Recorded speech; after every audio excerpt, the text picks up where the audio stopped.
Hello and welcome to the Course Wizards podcast. I'm Christopher Maselli. I'm here with my buddy. Amit, hey, what's up, Chris? Hey, We did Amit. it. Yeah, so for those of you who are listening, we have finally, after doing this about 30 times, figured out how to point in the right direction because all the cameras are reversed. So it's a little confusing, but I we're very can't. proud of This ourselves. works too. We're very proud of ourselves. I'm How's it cold going? here. How have you been? Oh man, it has been freezing here. We had snow this last weekend, and it's gone though already because I'm up in more northern Arizona, but it is still Arizona, so it doesn't stick around for a long time. You're so close to the canyon, right? Oh yes, yeah, we're about just a few hours away. It would So take a is few your hours. town considered like tourist town? Oh Do a yes, lot of very people much. do stop over? This is the Christmas capital of Arizona, so we get a lot of tourists, especially this time of year. All right, but I'm sure because of Grand Canyon throughout the year. Oh yes, throughout the year too. Yes, yeah. We have a big tourist downtown, that sort of thing. You always hear like these Floridians who never go to Disney because it's in their backyard. Is it true with you and the canyon? Do you Absolutely. guys? I Oh, visited the canyon multiple times before moving to Arizona, and once I moved to Arizona, I have never been there since. And that's just what happens. You live even this town that we live in is this Christmas capital. Before we moved here, we went to all these little town events because it was so quaint and so much fun. And then you move here and you take it for granted, I think. And we haven't yeah, been to that stuff since. Yeah. it's there. Yeah, that's right. It's 2024, Chris, and today we are talking for our listeners that we do this every year, right? We begin the Hmm. year, and I feel like each year the list is getting shorter, which is awesome, of our tech stack, which includes our hardware and our software. So in today's episode, we're going to go through your tech stack for 2024. Then we're going to do mine in a follow-on episode. So, Chris, kick us off with what are you doing for hardware in 2024? Yeah, so this is interesting because it does. The list gets shorter every year. I think it's easier than ever. So let me bring you through in terms of the order I do things and what I use as I do it. So first of all, to create my presentations, I use two apps. One is Keynote, which is like PowerPoint, only it's for Apple. And the other is Canva, which I could use exclusively. I wouldn't need to use Keynote. I could use Canva exclusively, but I haven't figured out how to do all the bells and whistles with presentations on Canva, so I still default back to Keynote. But that's what I use for the presentations themselves to create them, just that one or two apps. Yeah. And then for recording, that's where we get into the hardware. I use Ecamm Live as the app, which is what we're using right now to record this podcast also. Right. And then I use a trio of equipment. So for my microphone, I use the HyperX Quadcast X. Let me say that Which again. those of you watching can see it on our screen here. It's the nice, pretty microphone that's all It's got the colorful. cool colors going like my background. Yeah, you're Yeah, trying to the compete with my LEDs in background. it change as it goes. It's the Yes. HyperX Quadcast S. I used to use a Blue Yeti mic, which is what so many people use, and I still recommend it. But this is about the same price, and I like the colors. Is it 129? Something like that. I think I got it for $90 when it was on sale. These microphones swing about $40 depending on what time of year it is. And so I want to Right. say I spent under $100 for this. But Yeah. I also liked it Looks because it's on Amazon for $100. it's a little lighter and smaller than the Blue Yeti, and I put mine on a stand that folds in so I can swing it around. And because it's lighter and it doesn't fall as easy as the Yeti would. So that's part of the reason I got the smaller one.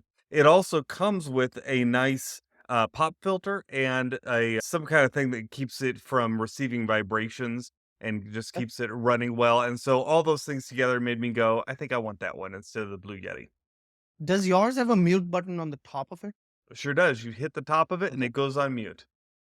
All right. Yeah. And I see there's four different modes that you can switch on the knob for like music, talking, etc., etc. Yeah, it's just like the Blue Yeti where you've got like a or I don't remember what the four types are, but it's basically like whether you're doing an interview and there's someone else in the room or whether it's just you, whether you want to do like music, just depending on what you want to record. It's pretty much though for recording at a desk like this, you set it and forget it. So that's what I did.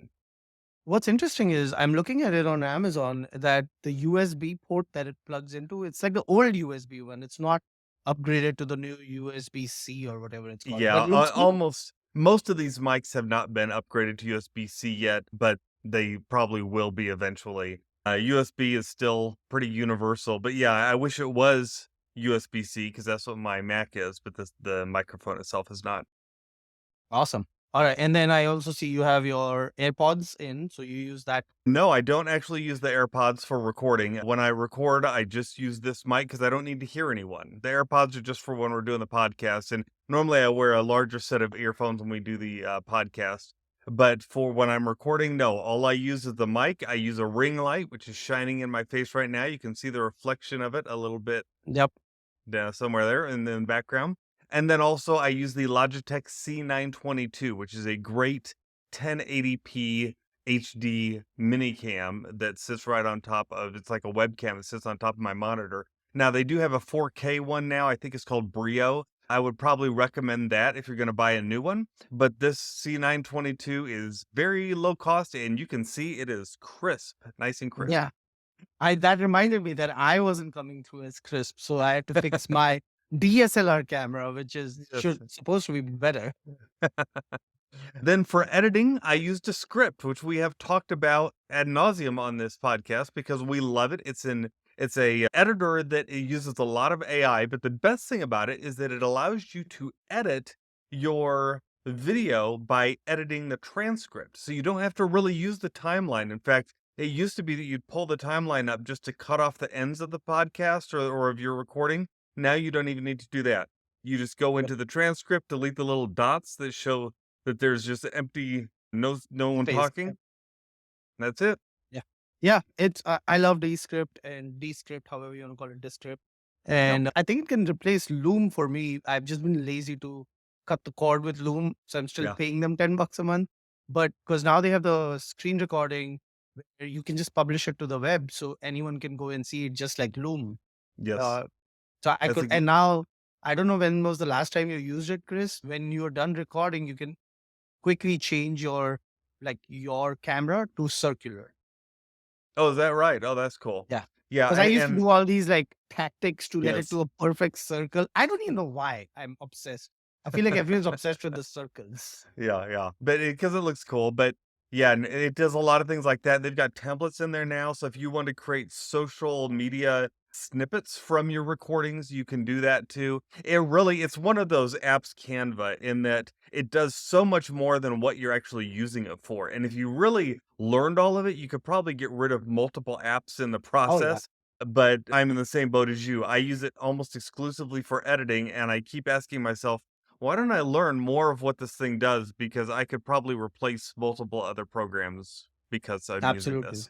Yeah, So because yeah, people pay, and you and I tested a couple of platforms where you could create shorts, right? Trip right. does that. You just highlight a paragraph, copy it to a Yes. new composition, and change the orientation, and you have your shorts. It has all these new AI templates, like you were saying. So now, the last one I recorded, I published it on 4th of January. And in that, I just said, summarize this and give me a description for a YouTube video. And it did And that because it in the already script. has the transcript, it can read the transcript. They have built in AI to read the transcript and give you a YouTube video description. So wait, so Descript has built in the AI to give you that description? Oh, you're Yep. gonna have to show me that because I haven't seen that. I copy the script I actually export the transcript, put that into something like OpenAI to get my own description. So you're telling me I wouldn't even have to leave the app? No, you've gone silent on me, Amit. He's got his finger up. He wants us to pause and wait while he gets his voice back.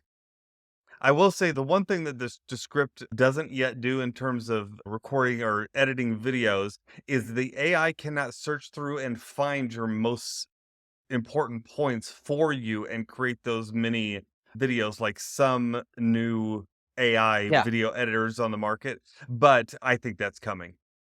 Am I back? Can you hear me? You're back. So what happened is when I opened up Descript, took over my No, you're audio taking it took your over to yeah. Descript. I was going to show you, but yeah, I don't know if the web app has it yet, but definitely the desktop app has it. It just because I just created a video for Jupyter, which was someone said in a group, Yep. Descript alternative. I was like, no, not on a lifetime deal. I doubt it.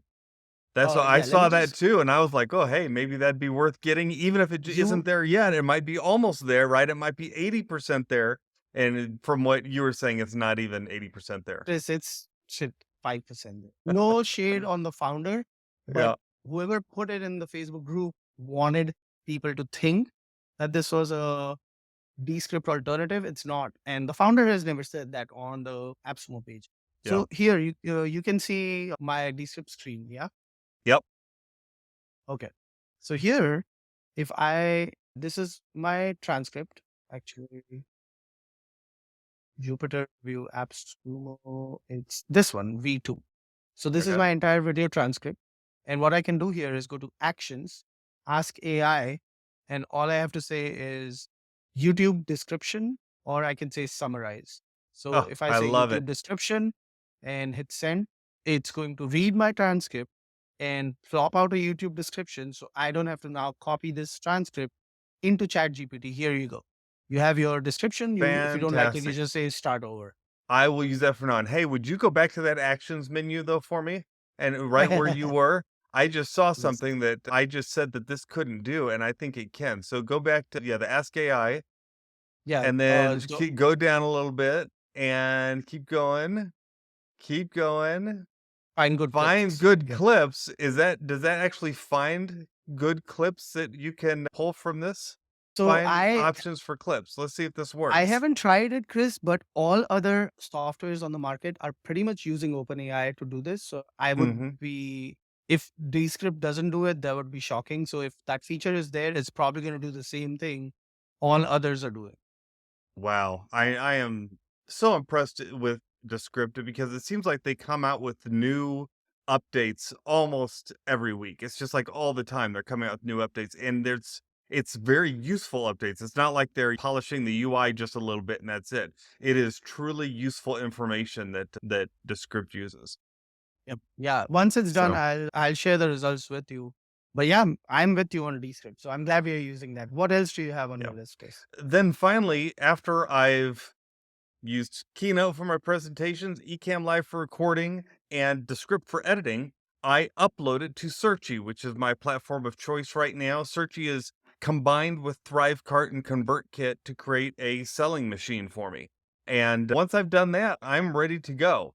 Now, there are a lot of good platforms out there. Amit and I have liked Learn. with Zenler. It doesn't take long for us to forget the name of it, does it? Yeah, we've liked New Zenler a lot, but it has its shortcomings. We've liked Teachable in the past, but it's now certainly got its shortcomings. Searchy is the one I'm using now. I also like ThriveLearn Plus, and we're going to find out next week what Amit uses. Now, I think what's going to be interesting to see next week when we get into what Amit uses is to see how close or far from what I use his tech stack is. And I think what we're going to find is there's quite a few differences, which just goes to show you don't have to do this one way. There is not necessarily a perfect setup. It's whatever works for you. Amit, do All you right, have an Chris, you want update to do for us a, there? yeah, I'll recap and then you All can right. close us out. What I heard is, I say I heard, I'm reading our notes, is Keynote and Canva. Yep. But typically Keynote, I did want to ask you for Keynote, do you go to Creative Market or one of those places where you get pre-made Keynote presentations or Now, you I build from have scratch? created my own single template that I like, and I use it every time. I figure why reinvent the wheel? It works, it Yep. looks good. I use the same template for everything. I have for years, Awesome. honestly. And we have Ecamm that we are using right now for our podcast recording. You're using your HyperX Quadcast mic, and then you're also using your ring light and your Logitech C922 camera, and then yours and my favorite Descript for recording, editing, Yes. transcribing, all included. And then for other softwares, you're using Thrivecart, Zenler, ConvertKit for emails, Searchie for your video library, and that just sums it all up. Yep, To yep. tie Thrivecart searching everything together, are you with Pabbly or Zapier? None of those. Actually, Okay. Thrivecart, it directly interfaces with ConvertKit, and ConvertKit directly interfaces with Searchie. So as long as I use those three, they all interface together, and I don't have to use any kind of mediator. Awesome. Thank you so much, Chris. You want to close Okay, us out? you bet. Hey, if you've enjoyed this episode of Course Wizards, would you rate, review, subscribe, and share this with someone else who might be looking for a good tech stack? Meanwhile, We're going to be back next week. Amit is going to share his tech stack, and you're going to have to see which one you like better. Until next time, what should they be doing, Amit? Keep creating. Bye.